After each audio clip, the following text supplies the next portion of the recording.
Estamos iniciando o programa Check-in de hoje. Estamos ao vivo para o canal 15 da NET, também o canal 15 da Brasrede, e além do Facebook Joel Alves e Facebook TV Univates. A entrevistada de hoje saiu já bastante vezes do Brasil, foi para a Alemanha, conheceu outros países, foi para os Estados Unidos e morou e estudou na Alemanha. Então, uma conversa bem interessante. Empresária que vende produtos veganos, nós temos várias dúvidas, inclusive podemos aproveitar esse momento para questioná-la a respeito disso. É Stephanie Stoll, de Lajeado, lajadense, esqueceu do Brasil e diz que vou voltar para o Brasil porque amo Lajeado. É isso mesmo? Boa noite, prazer em tê-la aqui no programa Check-in. Isso mesmo, Joel. Primeiramente, muito obrigada pelo convite, é um prazer estar aqui. Bem, saber do início, então, por que você saiu a primeira vez do Brasil? Como é que foi essa viagem? Então, a minha primeira experiência, então, fora do país, se iniciou ainda durante o meu ensino médio, né, no colégio, no meu segundo ano. Então, eu tive a oportunidade de passar 1 mês e meio na Alemanha, né, junto com a minha escola. Então, eu realizei um intercâmbio, né, em casa de família, e foi bem interessante já essa primeira experiência, esse primeiro contato, ainda bem jovem, né, eu tinha 16 anos. Nunca tinha saído do Brasil? Nunca tinha saído, né, foi a primeira vez. E gostou, não? Muito bom.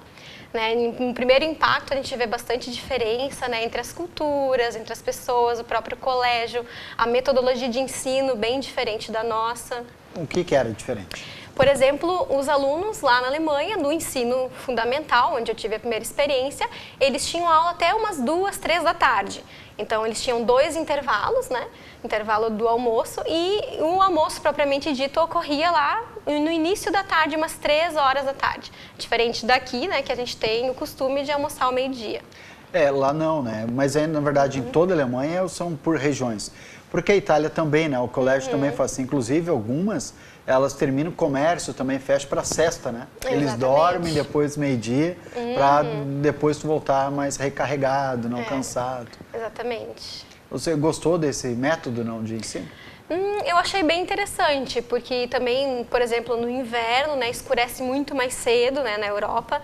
Por exemplo, para ter noção, na região ali da Baviera, Alemanha, era em torno de 5 da tarde no inverno, já era escuro, né? Em relação ao Brasil, que escurece lá por umas 7 horas por aí. E na casa de quem você ficou de família, os pais faziam o quê? Elas trabalhavam com contábeis, né, ciências contábeis, e a mãe era mais dona de casa, né. O que eles me passaram naquela época foi que depois que a mãe tem 1 ou 2 filhos, ela tem a carga horária reduzida, muitas vezes, né, para se dedicar mais à família. Mas é opção, opcional. É uma opção, mas que muitas acabam aderindo, né, justamente porque eles têm isso muito em mente de participar, né, ter mais contato com os filhos. Interessante isso, né, que nós no Brasil cada vez trabalhamos mais, menos tempo tem para a família. E eles fazem algo diferente, né? Você já abre mão do dinheiro, né, porque trabalha menos, e passa tempo com os filhos. Ele chamou a atenção isso aí. Exatamente. Eles conheceram alguma coisa do Brasil, não? Muito pouco, assim. Eu levei alguns adereços, né, o próprio chimarrão, eles gostaram muito de conhecer, acharam um pouco amargo, né? Sim. Mas acharam bem interessante. Pão de queijo também, adoraram, né? Então, algumas peculiaridades da culinária aqui do Brasil, né, eu levei um pouquinho para lá também. E eles não conheciam muita coisa do Brasil? Não tinham nem ideia. Inclusive... nem ideia. Eu vim do Brasil, aonde que é mesmo esse país? Eles acham que a gente fala espanhol, muitas vezes, né? O único país da América do Sul que não fala espanhol somos nós, né? Exatamente. Também em relação à minha descendência alemã, né? É verdade. Então, eles acreditavam que eu fosse um pouquinho mais... que não tivesse a pele tão clara, né? Mais escura, como a maioria dos brasileiros são. Né? Então, isso foi também uma surpresa para eles, né? E aí diz, não, mas lá tem muito alemão, muito italiano. Daí eu explicava que a gente tem a Deutsches Kolonie, né, que chama, que mais aqui na nossa região sul tem colônias alemãs, né, de descendência, e o que faz com que a gente também se pareça mais com eles, né. Inclusive agora eu li há pouco tempo atrás, que os alemães ficaram surpresos com um grupo de tradições alemães que saiu de Estrela e foi para a Alemanha. E aí essas danças que nós dançamos aqui e tal, que é um costume nosso, lá não se dança muito, não se perdeu isso. Exatamente. Então eles gostavam, tanto é que vai mais vezes para lá, para a Alemanha, um grupo ali de Estrela, porque lá se perdeu isso com o passar dos anos, né? Bom, essa foi a primeira vez, com 1 mês e meio? Isso, foram 45 dias. Aí voltou e diz, ó, um dia eu vou voltar para lá de novo, Com não? certeza, eu voltei com aquele gostinho de quero mais, né? Porque aí? realmente me fascina a Alemanha, assim, de todos os países que eu conheci até agora, né? A Alemanha eu tenho um grande apreço, assim. E não te surpreendeu, não te chocou, porque dizem, né? Muitos que foram para lá que são secos, são mais reservados. Isso te pressionou de alguma maneira? Nem um pouco, assim, eu fui com essa mentalidade, né, que a gente é incumbido muitas vezes, dessa cultura. Preconceito de que seria assim. Exatamente. E para mim foi bem pelo contrário, assim, os alemães, eles são mais reservados, né, eles, num contato inicial que é bem interessante, né, forma de curiosidade, é que nós, já aqui no Brasil, damos um beijinho quando conhece, né? Lá eles prazer são... e tal. Exato, lá eles são mais Abstand, que a gente chama, né? Mais distantes. O cumprimento inicial é um aperto de mão, né? E depois de várias vezes que você conversa ou tem contato, aí você pode partir para um abraço. Não é nem um beijinho, né? Ah, não é então, beijo, é um abraço. É um abraço ou um beijinho em cada lado, mas a maioria trata com um abraço depois de ter conhecido algum outro dia, né? Sim. De primeiro contato é apenas aperto de mão. É o mais distante. É uma questão mais de respeito cultural deles, né? Para talvez não ser tão invasivo, né? Sim. Mas às vezes também, em algumas ocasiões, a gente parece, o povo brasileiro, de maneira geral, que está muito afoito para algumas coisas, né? Exatamente. Entre essas, as festas brasileiras, né? De quem passa aqui por esse programa e vai em festas brasileiras e festas na Europa, é uma diferença bastante grande. Sim. Você chegou em alguma festa lá, não? A gente ia mais em confraternização, em barzinhos. Pode falar a verdade. Teu pai também está assistindo, mas...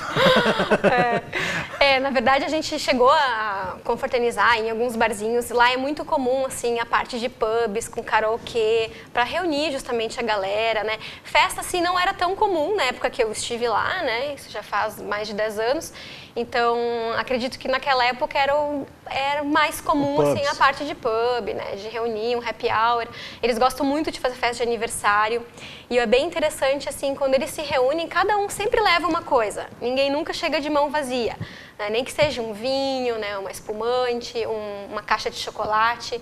Então, é bem interessante isso de partilhar realmente aquele momento, né? E você, depois que veio para cá, fez isso também, não? Fiz, fui tendo esse costume, né, de ter realmente uma consideração com a pessoa que está cedendo o lugar, né, o espaço. Sim, se preocupada, né, com todos os arranjos, né? Com certeza. Sabe, meu grupo de amigos, a gente também faz isso. A gente vai fazer um churrasco, não, então leva bebida, ou leva também um pedaço de carne diferente, leva um vinho. Porque é interessante essa confraternização. Ah, mas trouxe o quê, né? Vamos aproveitar, vamos degustar do que tu trouxe, também diferente do que já tem. Exatamente. E também não fica pesado para ninguém, né? Com certeza. Antigamente, talvez, eu sempre falo que as pessoas matavam animais e faziam grandes. Hoje ninguém mais pode fazer isso, né? Mudou a economia. Bom, mas depois que tu foste a primeira vez, voltou quando daí para a Alemanha? A minha segunda experiência, então, na Alemanha ocorreu em 2013, quando eu já estava, então, no meu 6º semestre de graduação em biotecnologia. Então, eu tive a oportunidade de realizar um programa do governo federal, né, que era o Ciências Sem Fronteiras. E pude, então, mas Ciências Sem Fronteiras, desculpe te cortar, mas é quem atinge boas notas, não é isso? Exato. Eu passei por uma seleção, né, com as notas, né, durante o período da faculdade. Eles averiguavam também o número de faltas, né, tinha que ser uma pessoa assídua. Tinha que, na minha época, também ter proficiência na língua do país desejado, né? Então, eu fui já proficiente em alemão. Para poder se comunicar. Exatamente, né? Para realmente ser rentável, né? Ser uma experiência que venha estar agregando, então, no retorno, né, ao país. E nessa oportunidade eu consegui realizar meu TCC, né, meu trabalho de conclusão de curso, no Instituto de Medicina, lá em Munique, na Alemanha, onde tive uma boa experiência, assim, na área acadêmica também. Mais uma vez, ficou na Alemanha. Exato. Gostou da Alemanha? Quanto tempo ficou na segunda vez? A segunda vez foi 1 ano e 2 meses. Morou na Alemanha? Morei em Munique, na cidade capital da Baviera, né? Que é a cidade da cerveja, da Oktoberfest, né? E é realmente assim, não? Oktoberfest muito forte? É realmente assim, é incrível como a cidade realmente fica muito envolvida, né? Com a parte dessa festa, né, que realmente é um marco, né, e ocorre todo ano, né, rigorosamente. Muitos turistas, né? Muitos turistas. A Munique, por si só, é uma cidade muito miscigenada, muito heterogênea. Você pode encontrar diversas etnias, né, desde indianos, né, canadenses, mexicanos, né, muçulmanos. Então é uma região muito miscigenada e, por um lado, também existe muito respeito em relação às etnias. Então, você não vê ninguém ridicularizando um ao outro, né? Isso é uma coisa bem interessante. Mútuo. Exatamente. E brasileiros, tinha muitos, não? Tinha bastante. Inclusive, nós chegamos a frequentar alguns restaurantes, né, que eram de brasileiros, né? Copacabana era um deles, né? Então tinha coxinha, bem característico. Tinha coxinha, tinha guaraná, então tu podia encontrar leite condensado, né? Várias peculiaridades, erva mate. Então, que nos deixava também nos sentindo mais em casa. E o pessoal que vai para lá, vai mais para estudar mesmo, não? Assim, geralmente a Alemanha ela é referência em várias ciências, né? Então o pessoal busca bastante se aperfeiçoar lá, como foi também meu objetivo, né? A Universidade Técnica de Munique, então ela era muito reconhecida na área de biociências, que foi o intercâmbio que eu realizei, e onde tive a oportunidade de estar, então, interagindo com o meio acadêmico, na parte do TCC, né, com doenças autoimunes, né, como esclerose múltipla. Biociências, você se formou nisso? Eu me formei em biotecnologia. Biotecnologia, estuda o quê?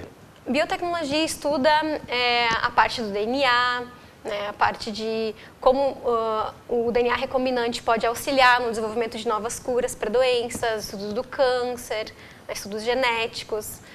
Então, é uma área muito voltada para pesquisa também, de medicamentos, a parte de perícia criminal. Perícia criminal também. Também engloba a parte da biotecnologia. Tudo que envolve a parte do DNA, né?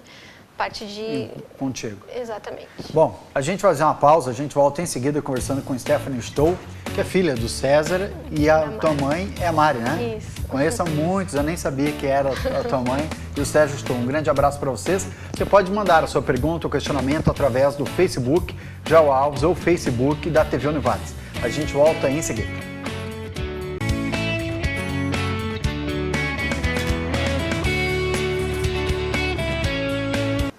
Voltamos com o programa Check-in de hoje. Mandar um abraço para alguns telespectadores e tal, que através do Facebook, também a Jussara Schenkel, de São Leopoldo. Um grande abraço a Jussara, o Jairo Estampinha.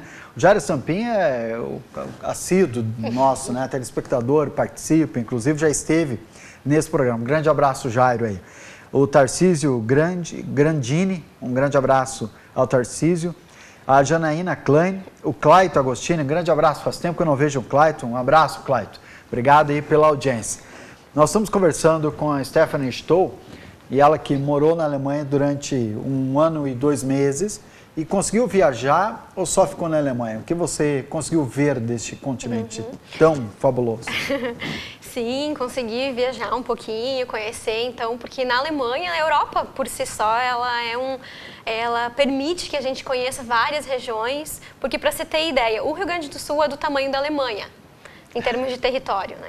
Então, a gente pode observar que é muito fácil essa locomoção, né? Eles têm os trens, a rede ferroviária é muito eficaz, então nos permite conhecer vários locais. Tive a oportunidade de ir para a França, né, Paris, para a Itália, em Roma, Pisa, Londres também, né, na Grã-Bretanha. Pude observar também outras cidades da própria Alemanha, né, Berlim, Munique, na Suíça também, Zurique. Então, deu para conhecer um pouquinho ao redor também. O meio de transporte lá, as rodovias são muito boas, né? Muito boas.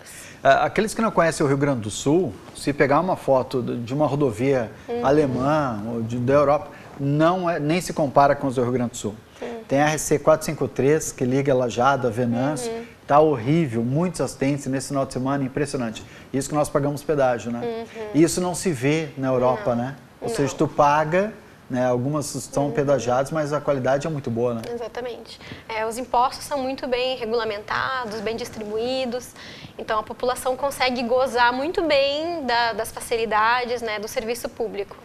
Porque há um investimento, né? Exatamente. E aí tu paga, mas até sabe que vai... Tem um retorno. Vai ter o retorno, assim, tu paga e...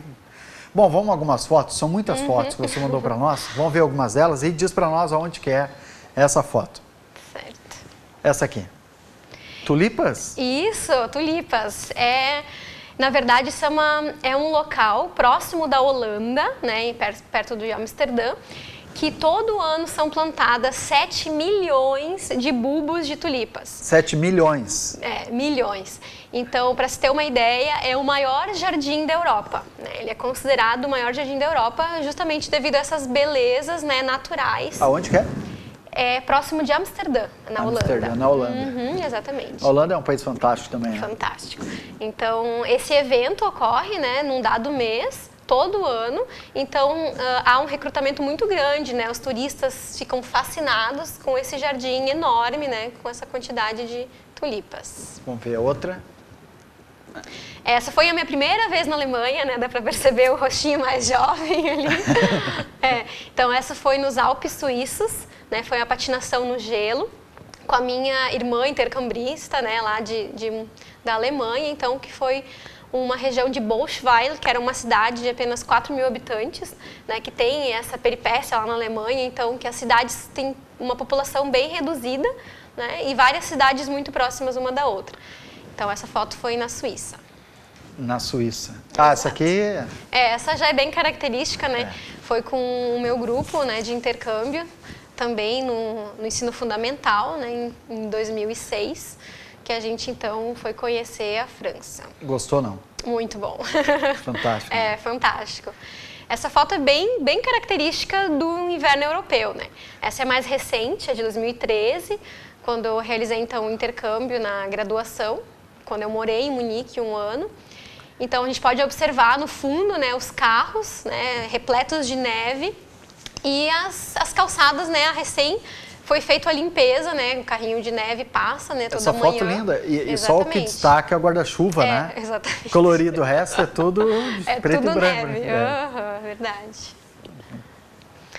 Essa foto eu gosto bastante porque ela retrata o mesmo lugar em 2 épocas diferentes. É o mesmo lugar? Exatamente. Então, o lado esquerdo, né, é no inverno, né, então a gente pode observar o rio Isar, que é o rio que passa por Munique, né, repleto também de neve, as pessoas ali próximos do rio. E no lado direito, a gente observa então a parte da primavera, então que já teve o degelo, né, de toda a neve e as pessoas deitadas, né, ao sol, pegando um solzinho, né, aproveitando essa época que é tão rara também. Na Europa acontece muito isso, né? As pessoas dão sol, elas vão para os parques, Exatamente. Elas não perdem tempo, inclusive a carga horária é reduzida no verão, muitas vezes, né, para o pessoal poder aproveitar, né, o sol. Porque senão fica muito período, né? Porque o inverno é mais longo, né? É mais longo. E aí, quando dá o sol, eles vão para os parques. Exatamente. Vamos ver a próxima foto?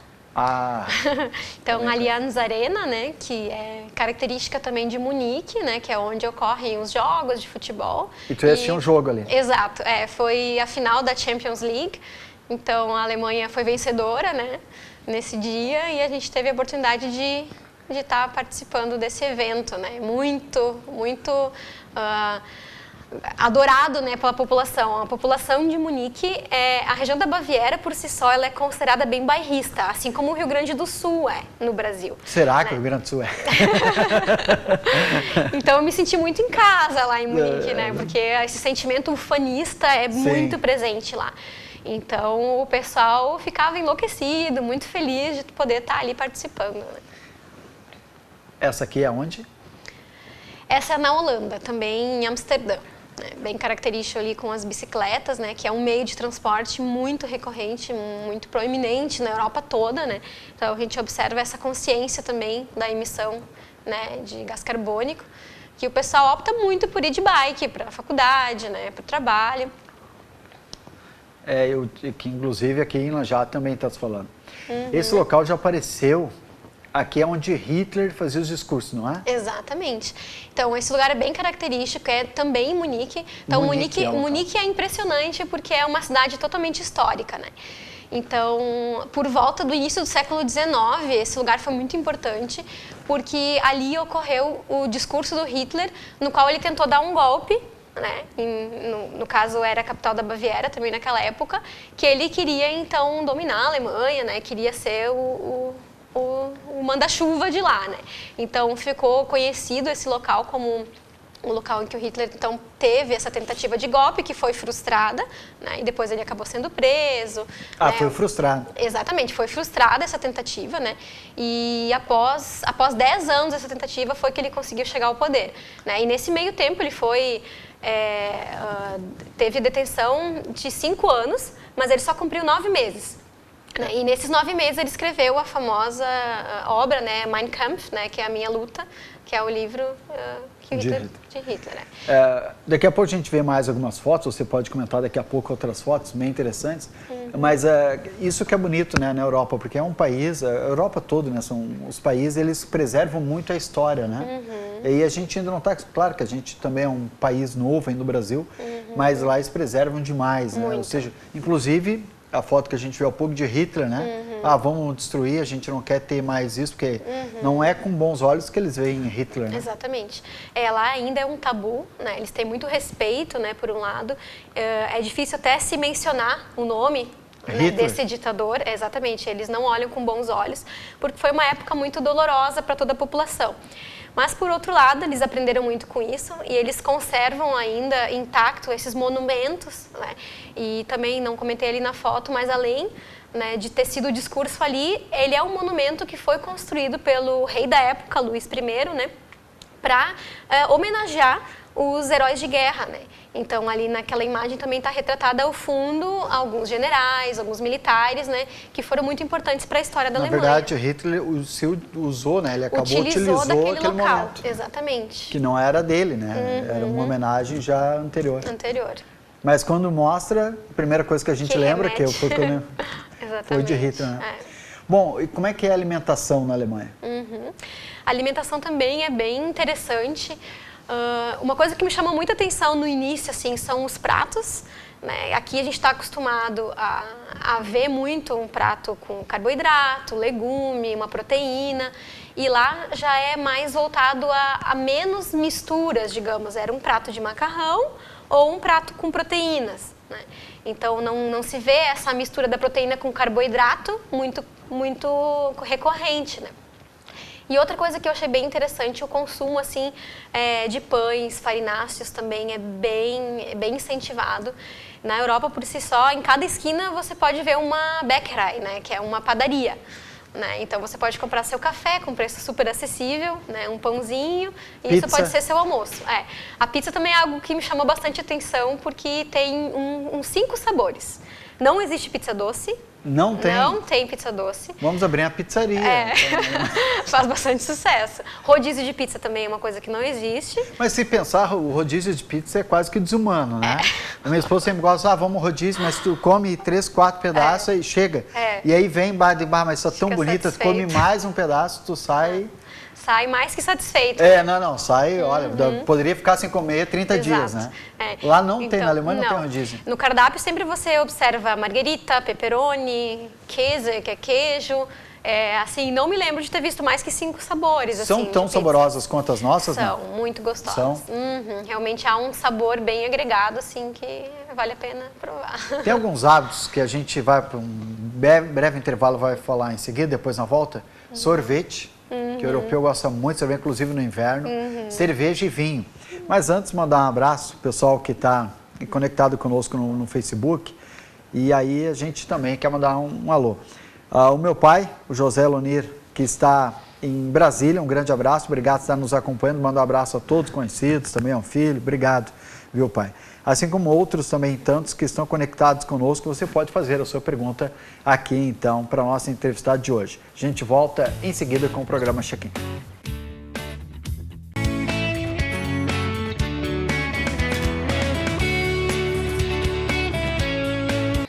Voltamos com o programa Check-in de hoje, entrevistando Stephanie Stoll.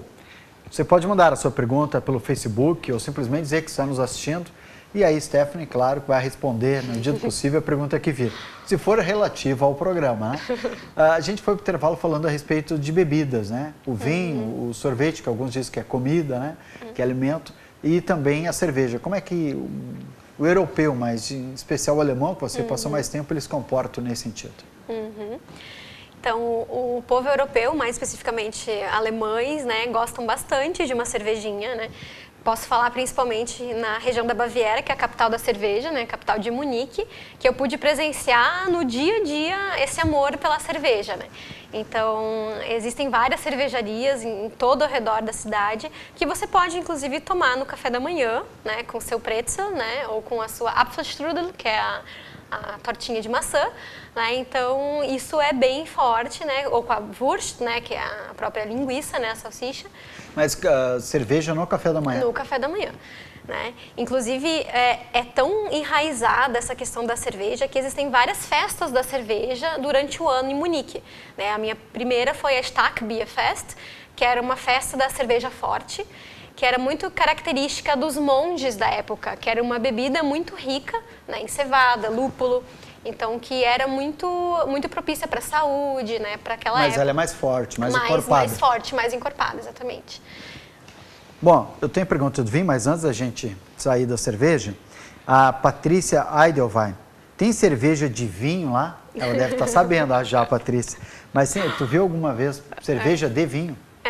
Cerveja de vinho especificamente eu não vi, né? Mas provavelmente existe, ainda mais agora, né? Na época que eu estive ainda não tive nenhum conhecimento, mas existia cerveja de tudo que você pode imaginar, né? Cerveja com um pouquinho de chocolate, cerveja com um pouquinho de pimenta, então eles eram muito inteligentes e muito curiosos para estar misturando as especiarias na cerveja também.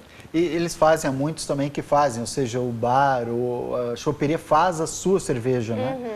Não é mesmo, não é que nem no Brasil, tu vai no mercado e compra aqui, ou tu for em São Paulo, é mesmo cerveja, né? Lá é muito diferente, né? Cada região, então, tem as suas cervejarias, né? As suas produções artesanais, que agora está bem alta também aqui no Brasil, né? Essa produção artesanal, que agrega mais valor, né? Ao conteúdo dos próprios ingredientes, né? Da cerveja também. E o vinho, tu... Tomou, não?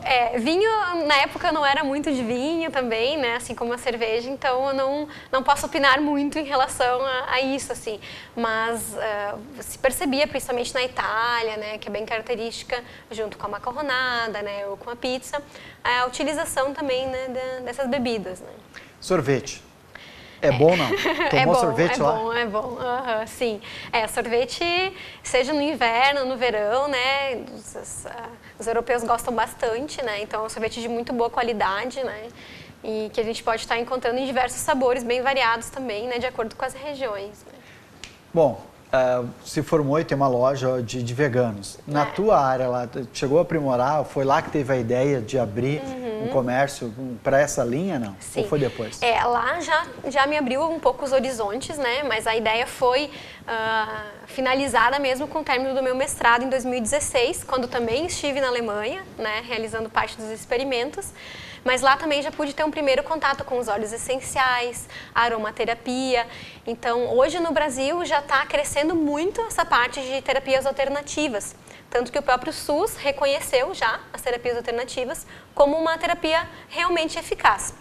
Né? Seja ela a parte de florais, aromaterapia, né? Fitoterapia, né? Que são substâncias mais naturais para ajudar no tratamento, né? Ou cura de doenças menos graves, como rinite, sinusite, né?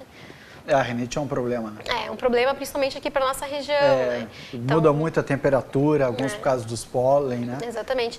Então, o objetivo de trazer para Lajeado também essa ideia de uma maior sustentabilidade, uma beleza mais saudável através dos cosméticos orgânicos, iniciou também nesses contatos, então, na Europa, com certeza. Como é que eles fazem? Porque o inverno deles, do europeu como um todo, ele é mais longo. E neva muito, ou seja, é muito mais fechado do que o nosso aqui, né? Apesar que esse inverno agora começou, ficaram 15 dias chovendo direto, né? Muito ruim. Mas é uma exceção para nós ficar tanto tempo assim. Como é que eles fazem com a casa ficar fechada o tempo todo? E você que estudou isso, não é bom, né? Produz muito ácaro, muito... Eles têm aquecedores, eles põem para a rua, não tem como pôr, né? A diferença principal é que na Alemanha o inverno não é úmido, como aqui na nossa região. Então, o inverno é seco. Isso também ajuda a evitar um pouco essa proliferação, né, bacteriana, fúngica, né? E, ao mesmo tempo, também eles têm um sistema muito adequado de ventilação, né, um sistema, as próprias janelas, né, apesar de serem bem vedadas em função do frio, né, quando bate um solzinho, o pessoal coloca, né, a cortina para fora. roupa de cama, isso assim como é feito aqui também. Carpete, né, não é muito utilizado, carpete, não é muito corriqueiro, assim, porque as casas por si só são aquecidas, né? Aqui no Brasil a gente coloca um tapete, uma forração para dar uma aquecidinha também, né? Então lá, em função disso, não tem essa necessidade de estar agregando esses dissimuladores de pó, de pólen, né? Então... Sabe, uma vez foi um amigo nosso, Walter Aro, ele é sueco, e ele foi lá em casa e disse, vocês não têm aquecedor em todos os ambientes, né? Eu disse, não, porque é pouco tempo de frio que nós temos aqui. É 3 meses. Ele parou para mim e olhou assim, tá, mas esses 3 meses vocês ficam passando o trabalho. Sim. Daí eu acho que é verdade. É de se questionar. É de se questionar. Certeza. Mas é que lá tem ajuda, inclusive, do governo, né? Para ter aquecedores, né? Dentro de casa. O fomento é bem ativo, assim, digamos, em todos os ambientes tem sistema de arrefecimento, né? Aquecedores, à base de água, principalmente água quente, caldeiras, né? No prédio de estudante que eu morei era a base de caldeiras. A lenha. A lenha, o próprio sistema assim elétrico, agora não sei ao certo, mas que levava para toda a casa, né, esse sistema, e aquecia realmente. Poderia utilizar uma manga curta dentro de casa, né, e só usar mesmo o agasalho quando saísse, né. E diferente aqui do Brasil, que a gente tem que usar agasalho dentro de casa. Dentro de casa, é verdade. Deita muitas vezes com frio, né? Mas vai melhorar para todo mundo isso. Sim. Vamos ver mais algumas fotos, aí você pode comentar, inclusive, as fotos, dizer onde é que foi e... Então, essa é uma imagem da faculdade, né, na Universidade de Tübingen, né, na Universidade de Munique, que eu realizei, então, minha graduação sanduíche. Então, ao fundo, a gente pode observar o professor dando aula em quadro negro, né, que na época já existia o PowerPoint aqui no Brasil, as aulas eram ministradas, né, de forma digital, e me chamou a atenção que lá, então, nessa disciplina, que era Enzymtechnologie, que era a tecnologia de enzimas, né, e que o professor, então, estava ali, né, todo dando o seu melhor ali no quadro. E aqui na imagem não está muito claro, mas vocês podem observar que ele está bem ao fundo, né? Então, é tipo uma arquibancada, as mesas, para que todos os alunos consigam enxergar, exatamente. Então, todos os alunos conseguem, de igual maneira, enxergar o quadro, sem nenhum estar atrapalhando o outro, né, de forma de altura, né? Então, isso me chamou bastante atenção, esses auditórios das aulas, né? Que possibilitam, então, acessibilidade, né? É meio que padrão isso aqui. Exato, é padrão. Eu, pelo meu tamanho, tinha que ficar sempre muito atrás, para não atrapalhar a visão. Isso aqui é onde? Então, essa imagem, ela é ao fundo, vocês podem ver, é a Torre de Brandemburgo, é em Berlim, né, na Alemanha. E esse senhor ali, ele está caracterizado, né, para demonstrar como era na época, né, depois da guerra, que esse Torre de Brandemburgo, ela então separa, né, a Europa Ocidental, né, da Oriental, que quando teve a divisão, a queda do muro, né. Então é uma região que eles deixam bastante viva, a parte turística também, né, com esses figurinistas, digamos assim, né. Então tem várias pessoas que ficam próximo. Exatamente. Essa imagem é em Londres, né, que é a troca de guarda. Ali está os guardas. Isso, a troca de guarda do Palácio de Buckingham. Então, há toda uma alegoria, né? Uma vez por dia? Isso, uma vez por dia que ocorre. E justamente chegam, né, todos os turistas para estar observando, né, essa imagem. Troca de guarda. Isso. Esse, então, é na França e ao fundo é o Palácio de Versalhes. Né? Então, num dia de sol, muito agradável, que realmente nós ficamos na fila em torno de 1 ou 2 horas, né, para conseguir chegar. Porque o que tu queria ver? O famoso palácio. Então, assim, uma característica interessante é que eles preservam muito, assim, a identidade interna dos palácios. Então, é proibido tirar fotos na zona interna, né? Na maioria dos castelos e palácios. Para te conhecer, tem que ir lá. Tem que ir lá. E isso é legal, por um outro lado, que tu fica totalmente vendo, né? Tendo aquela experiência e não apenas fotografando, tendo essa parte digital, né?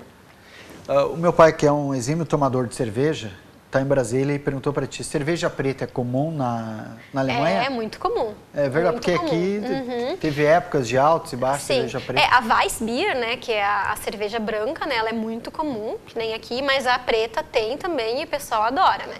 Por ser um pouquinho mais encorpada, um pouquinho mais adocicada. Usada geralmente mais no inverno. Sim. Assim, não tem totalmente uma época adequada para cada uma, né? Qualquer momento, qualquer hora, depende muito do gosto da pessoa, né? Sim. Você falava antes também, achei interessante, da Oktoberfest. Na verdade, a origem da Oktoberfest é do quê? Isso. É bem interessante a origem da Oktoberfest, né, que se chama Festa de Outubro, né, que foi no início ali do século XIX, quando o Luís I, né, que era até então rei, né, da Baviera, ele se casou com a princesa Teresa. Então, toda a população de Munique foi convidada para a festa de casamento do rei. De toda a cidade. Exatamente, toda a cidade, para então festejar junto com o rei, que era um momento muito, muito inusitado, muito alegre. Então, toda a população pôde ir, né, ao jardim, que hoje se chama Theresienwiese, né, que foi em homenagem à noiva, né, que é a Teresa, que é o Jardim de Teresa. E como foi uma festa muito, muito festejada, teve no final também corrida de cavalos, né? Então teve toda uma bebida e comida grátis, né? Então isso ocasionou que a população quis repetir a dose, né, nos outros anos. Exatamente. Então a própria população começou a se engajar em fazer isso virar uma tradição. E até hoje, mais de 200 anos, aí a Oktoberfest ocorre, né, todos os anos. Casamento de quem mesmo? Do rei Luís II com a princesa Teresa. Agora sabemos a origem também. Obrigado, viu, pela aula de cultura. A gente volta em seguida conversando com Stephanie Stoll. Ela que foi para a Alemanha, morou, estudou na Alemanha e está nos dando uma aula aqui de conhecimentos a respeito da Europa, em especial da Alemanha.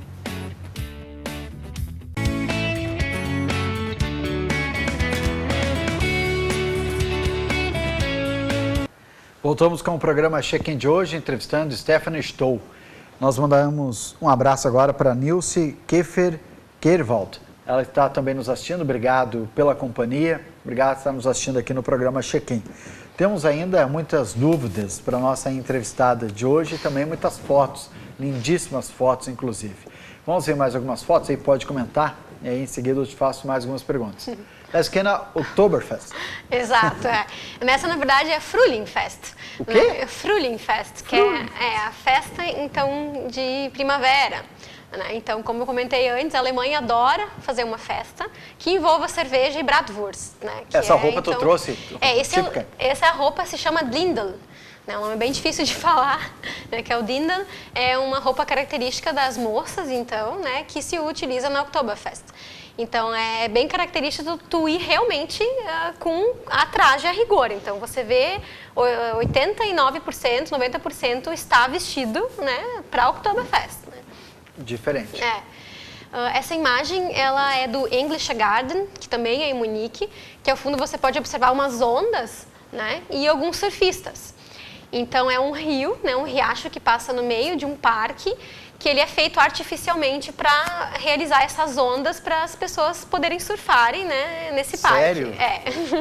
Então, é bem interessante o pessoal no inverno com a roupa de neoprene ali surfando. Essa imagem eu gosto muito, é uma das minhas favoritas, né, da viagem, que para quem é da ciência aí concorda comigo, né, que é o DNA, né, de Neumann, que foi realizado realmente, né, que foi uma grande façanha, né, que foi quando desvendaram a molécula do DNA.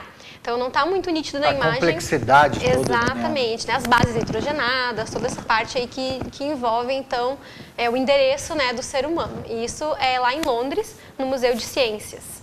Linda, que bonito. Histórica, né? Isso. Histórica foto.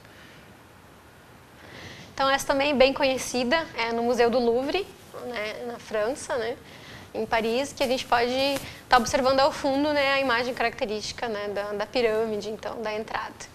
Essa é bem recente, né, de 2016, que é em Zurique, né, na Suíça, em que a fonte está congelada ao fundo. Ah, a fonte está congelada? Está congelada, a água está congelada nessa imagem. Então, esse foi a época mais fria, o dia mais frio que eu peguei em todas as minhas viagens na Alemanha. Então, que tava fazia... de touca? Só tirei para foto.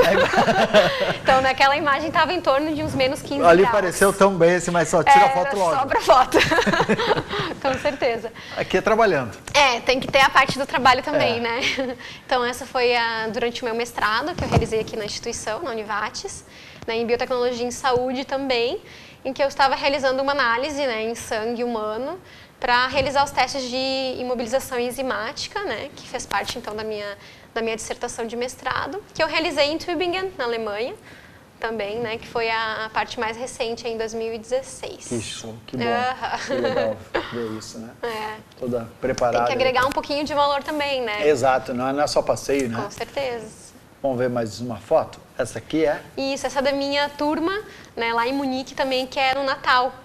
Que, como diz em cima, em München, Christkindlmarkt, que é uma época muito, muito legal, assim, muito emocionante, né? A época do Natal, que em toda a cidade está totalmente decorada com luzes.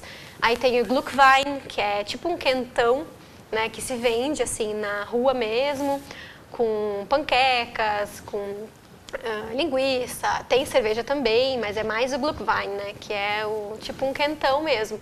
Então é uma época muito, muito legal, que eles valorizam bastante. E que sente saudade da família. Sinto, com certeza. Então, essa imagem remete bastante também a um ocorrido, né, desse ano. Ao fundo a gente observa a Catedral de Notre Dame, que pegou fogo. Que pegou fogo, infelizmente, né, durante uma reforma, né, que estava sendo realizada. E grande parte, então, foi perdida, né?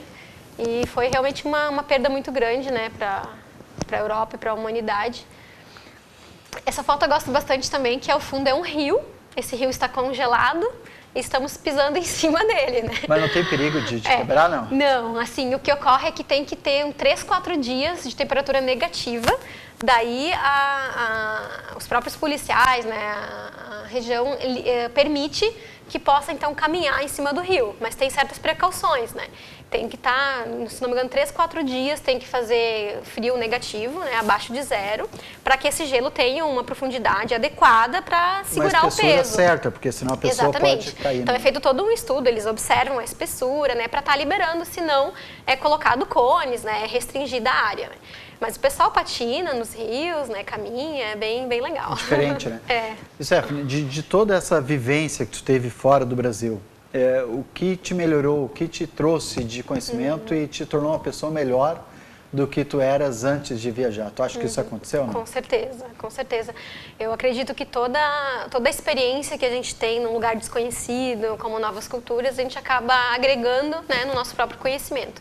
Não apenas a parte de estudo, né, acadêmica, que agregou muito, né, eu pude aprender novas técnicas, conhecer pessoas muito renomadas que puderam me passar ensinamentos importantes, mas também como pessoa, eu observo um crescimento pessoal muito grande, né, a parte de ter paciência, né, saber de ser uma pessoa sozinha. Exato, ter autonomia. Eu sempre, desde criança, assim, eu tenho essa facilidade de ser muito organizada, isso até atrapalha às vezes porque tu é muito perfeccionista, quer tudo certinho, né? E eu pude também encontrar um equilíbrio, um meio termo, né, que também é necessário, né? Os alemães, eles trabalham muito, mas eles se divertem também, eles têm um lazer, que muitas vezes no Brasil a gente quer só trabalhar, quer só estudar e acaba não tirando um tempo para nós, né? Então eu pude perceber que lá eles otimizam muito tempo, né? Então você trabalha menos tempo, mas produz mais, para ter um tempo reservado para o próprio lazer da família, né? Muito com a família. Muito.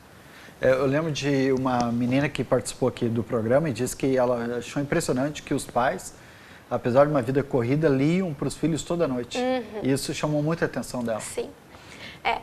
Essa busca por autonomia, ela começa desde a infância, né? Na Alemanha, assim, as crianças, elas se criam, né, de uma maneira muito mais autônoma, ao meu ver, do que aqui no Brasil. Aqui a gente, às vezes, passa muito a mão, quer dar tudo mastigadinho. Lá eles têm que ir em busca. As crianças já desde o início vão para a escola sozinha, desde muito pequenas, pegam o ônibus sozinha, né, que outra coisa interessante, os ônibus escolares são gratuitos, né, então as crianças podem ir para a escola, seja se não tem um transporte próprio, vai de ônibus, e tudo de forma muito autônoma.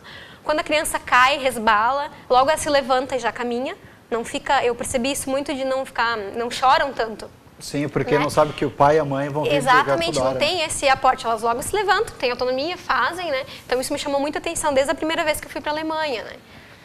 Sobre a tua área hoje, tá? Sobre alimentos para veganos, isso já existia na Europa ou também começou nos últimos tempos agora? Sim, a parte tanto de fitoterápicos veganos, suplementos e cosméticos veganos, que é a minha área principal hoje, já tive contato na Alemanha, né? No Brasil, a parte de cosméticos orgânicos, ela tem 10 anos, né? Então já é um tempo considerável, mas que não estava tanto acessível, né, como hoje a gente pode observar. Na Alemanha é muito incentivada essa parte de não utilizar ingredientes, né, que são prejudiciais à saúde a longo prazo. No Brasil ainda muita coisa é liberada, porque em pequenas concentrações não causam dano, né? Mas a longo prazo o acúmulo de certas substâncias podem ser maléficos para a nossa saúde, né? Então é isso que a Farma Natural, que é a empresa que eu estou à frente aqui em Lajeado, busca, né, para trazer para a população uma beleza mais saudável, né? Tem muita gente indo para essa área, não estão comendo nada relativo aos animais, à carne, inclusive tem amigos que foram. E dizem que não tem perda, na verdade, quando tu deixa de comer carne para comer outras substâncias, né? Não, é tranquilamente adaptável, né, à dieta vegana, né, vegetariana também, que a gente pode estar se utilizando de complexos vitamínicos, vitamina B12 principalmente, ela está contida na carne. Então, quem não utiliza muito essa alimentação à base de carnes, frangos, né, pode estar utilizando, então, algum suplemento ou até mesmo feijão, lentilha, né? Outras oleaginosas, né? A própria soja, grão de bico, também são muito proteicas, né? E podem tranquilamente estar sendo uma alternativa aí para quem opta pelo veganismo. Gostaria que dissesse para nós, assim, em algumas palavras, a diferença do vegano e do vegetariano. Talvez alguém está nos assistindo e não sabe a diferença. Com certeza. Então, o vegetariano é aquele que não come carne, mas consegue ainda consumir derivados de animais. Por exemplo, o que eles produzem. Queijos, ovos, laticínios, né, a partir do leite. Já o vegano, ele se abstém totalmente da carne e também, né, de produtos oriundos de animais, né, como ovos, né, laticínios. Então, essa é a principal diferença entre veganos e vegetarianos. E que tem crescido muito, né? Muito, exponencialmente. A população, até por ser cruelty free, né, que é um termo que utiliza para evitar crueldade com animais, também faz essa abstinência, porque a carne por si só, tudo bem, ela é boa, pode, né, a vitamina, né, a proteína, porém ela diariamente já está comprovado que ela não é adequada, né, para a saúde, né? Então, dietas mediterrâneas aí tem demonstrado. Né? Exato. Mas também a longo prazo. Mandar um abraço para o Fernando Wildner e a Karine Schumacher, que também nos conhece, não? Estamos assistindo também, abraço ao Fernando e a Karine também, obrigado por estar nos acompanhando. Você vai voltar para a Europa, não? Em breve, pretende ir para a Alemanha? Sim, com Ou agora certeza. vai ficar mais no Brasil? Eu pretendo voltar mais para passeio, né? A reviver toda a minha história lá. Amigos que ficaram. Exato. Até hoje mantenho muito contato com várias amigas de lá, que me mandam cartas, e-mails, né? Inclusive, eles gostam muito de mandar carta, né? Apesar de ter o e-mail forte aí, eles ainda gostam dessa aproximação. Os né? alemães. Minimalistas alemães. Então, essa história, né? Esse vínculo continua com certeza. Bom, e agora que você veio morar no Brasil, mas por que não optou em morar na Alemanha?